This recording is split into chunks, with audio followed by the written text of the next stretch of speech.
Good morning students. हमारा आज का चैप्टर है chapter 6 colonialism and the city, the story of an imperial capital. उपनिवेशवाद और शहर, एक शाही राजधानी की कहानी। इसमें हमारा फर्स्ट टॉपिक है what happen to cities under colonial rule, यानी कि उपनिवेशिक शासन में शहरों का क्या हुआ।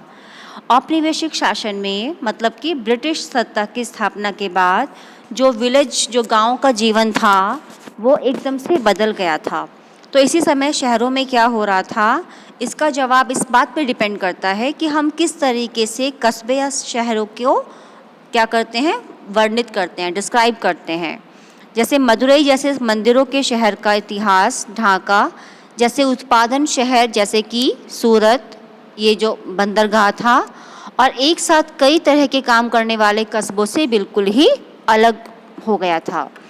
इसके साथ साथ बहुत सारे ब्रिटेन में लीड्स और मैनचेस्टर जैसे औद्योगिक शहर लगभग 18वीं, 19वीं और 20वीं शताब्दी में तेज़ी से फैले, क्योंकि बहुत सारे जो लोग थे वो नौकरी और मकान की अन्य सुविधाओं की उम्मीद में शहरों की तरफ आ गए थे।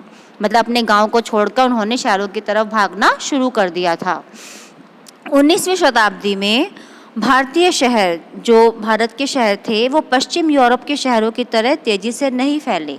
मतलब वो फैले तो नहीं, लेकिन क्या हुआ कि 18वीं सदी के आखिर में कलकत्ता, बॉम्बे और मद्रास का जो इम्पोर्टेंस था वो एक शहर के रूप में तेज़ी से बढ़ा। मतलब लोग इधर ज़्यादा अट्रैक्टिव हो रहे थे, आकर्षित हो रहे थे। तो ये शहर जो थे भारत में ब्रिटिश सत्ता के केंद्र बन गए थे, मतलब मुख्य जड़ बन गए थे। उस समय बहुत सारे दूसरे शहर जो थे वो थोड़ा वीक पड़ने लगे, और उसके साथ साथ जो चीज़ें वहाँ बनी थी उनकी मांगों को भी घटाया जाने लगा, घट गई थी उनकी डिमांड भी। तो इस प्रोसेस को हम विशहरीकरण के नाम से जाने जाता है, यानी कि जो अर्बन एरिया से को इतना इम्पोर्टेंस नहीं दिया गया।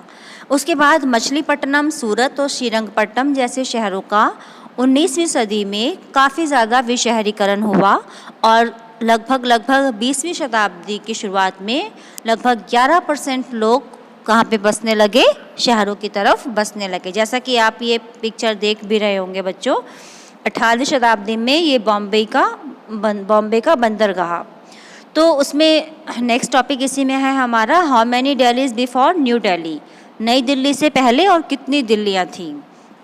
जो नई दिल्ली है वो हम भारत की आधुनिक राजनीति के रूप में या राजधानी के रूप में जानते हैं, लेकिन हम जानते हैं कि यह शहर 1000 साल से भी ज़्यादा समय तक राजधानी रह चुका है। पहले ये राजनीतिक रूप के तरीके से जाना जाता